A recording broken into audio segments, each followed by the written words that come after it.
Hello everybody, welcome to my channel. Today we're going to continue looking at the preparation for how we are going to bring in our 1-day-old chicks. And today we're going to look at the to-do list. Just before we get our 1-day-old chicks, we need to do the following things. 1, we need to order the 1-day-old chicks. So we need to ring and find out when we can put our order. We need to know how much money we need to pay as a deposit. We need to get the details of how we will be informed that they're ready to come, and we need to know the date.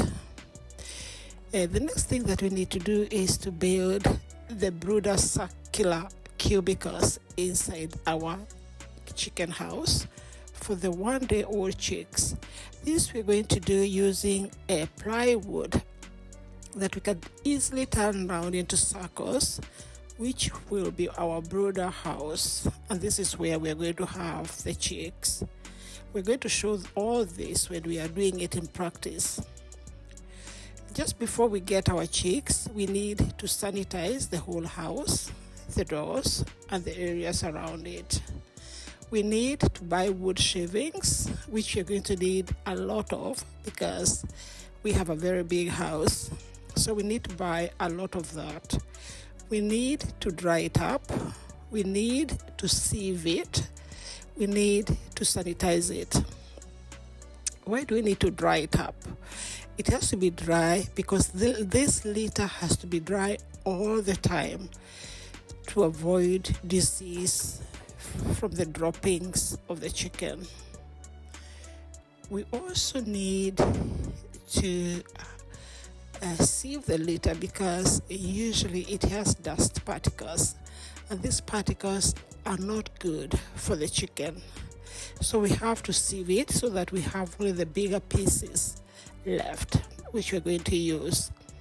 Then after that, we need to sanitize it because wherever it's coming from, it has been handled by very many people, and there could be disease in them. And our little chicks are very, very sensitive to any virus or any bacteria that could be in them, and therefore we need to sanitize it. We're going to lay down in our house about 15 centimeters deep. This is so that we have enough room for the droppings to drop down and not to smell or to cause any disease. We also need to lay newspapers on top of the shavings. This is because when the chicks come, they usually do not know the difference between the wood shavings and food. And therefore we need to put these newspapers that we change every day so that we can now put the little trays for their food on them, and therefore they can eat on the food and not on the shavings. After about 1 week or 2, they usually know the difference, and therefore one can remove it after that. One can remove the papers after that. After that, we have to clean our feeders and our drinkers so that they're ready for our 1-day-old chicks. We need to prepare the waterers and hang them or put them on the floor. The first few weeks, we're going to put them on the floor. The manager is also going to need to prepare a schedule of how the work is going to flow. He's going to decide who does what and when. So he's going to make a schedule, at least for the whole week, and hang it up on our board that we have, that we're going to write all our activities every day, who is doing what and when and where. We shall have small meetings every day in the morning before the work starts, at least some 15 minutes coffee in the morning, that we discuss what we're going to do for the day and how the day before has gone and how to improve on it. And they are supposed to report everything, and they report to me.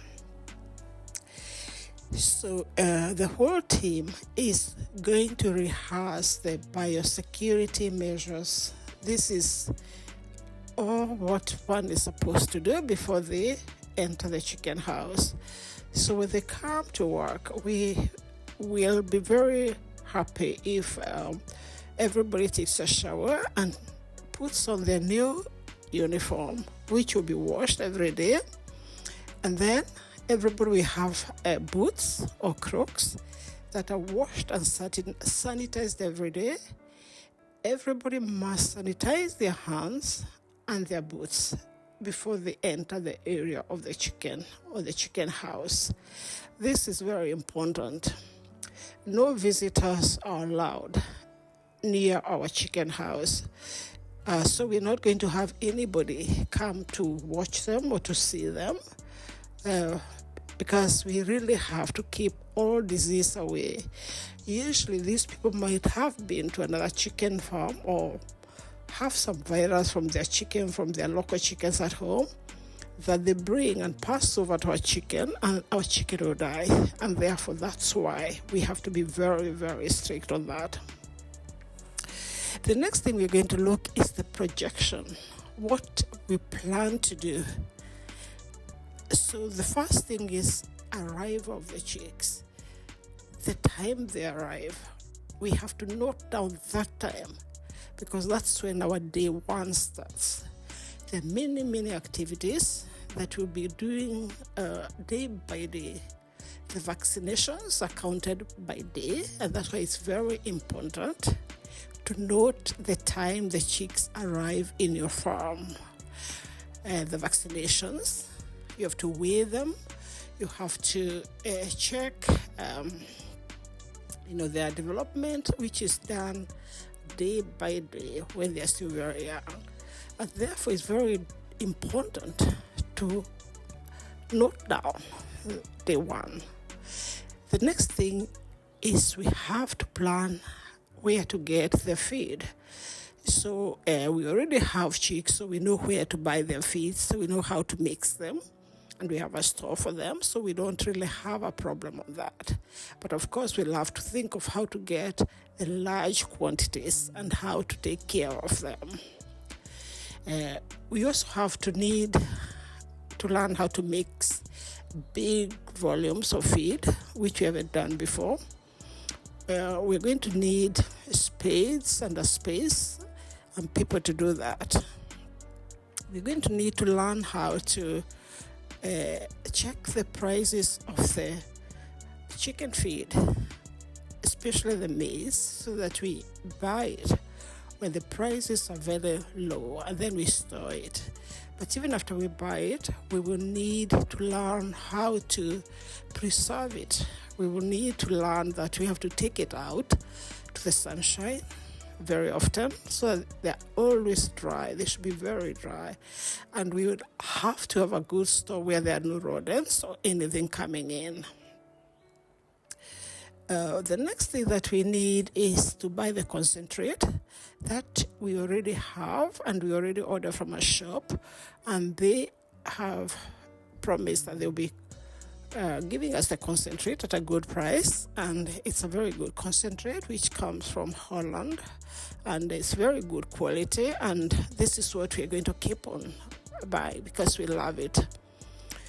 So we shall need to prepare or to build a store. So we are making now the space that we're going to build this store for food and for the eggs, and also we're going to build a small place where the workers can sit and work as they clean the eggs or as they sort out the eggs, or whatever they're going to do, or like a resting place if they want to eat or drink something. So we'll have to build this little place that we are planning to build before the chicks come. Later in future, when we have sold our eggs, our plan is to buy a grinding machine so that we don't have to take our maize to the grinders to be broken. So we hope that we will be able to afford a small grinding machine so that we can break our own maize. The other thing that we're going to need is a mixing machine, whereby we can just put in the quantities, switch on a button, mixed, ready. That will actually make sure that we reduce the manpower and therefore the cost of the workers, the salaries. And then that is also good for the biosecurity, because the food is not exposed to people for a very long time. So that is a very good biosecurity measure also, and it saves time. There are other things that we're planning to do to maximize the profit of our chicken farm, and that is reducing the prices. And one of the ways to reduce the costs is by planting our own maize. So we hope that we can plant enough maize, at least to reduce the cost of buying maize from other farmers. Also, we're going to plant a lot of vegetables like cabbage, spinach, kales, amaranth. We're going to plant fruits like watermelons. We're going to plant vegetables, spinach, and a lot of other things that chicken love, and we shall be giving them to our chicken. We also plan to plant a lot of herbs. That is things like ginger, aloe vera, garlic, sunflower, rosemary, and many other herbs that we can plant, that we shall be giving our chicken on and off to prevent the respiratory diseases, to prevent the worms, the coccidiosis, and to prevent all other diseases that can attack a chicken if their immune system is not very strong. So we are going to plant a lot of these things so that we can use them for our chicken. Now we're going to start looking at the prices of these things, where we can find them in Kenya, and if we can start purchasing them, if they are at a good price. And so in our next video, that is what we shall be doing, looking at what we can purchase, where, and how much it costs. And we shall be showing you all that. Thank you so much. Please subscribe, like, and leave a comment. Thank you. Bye-bye.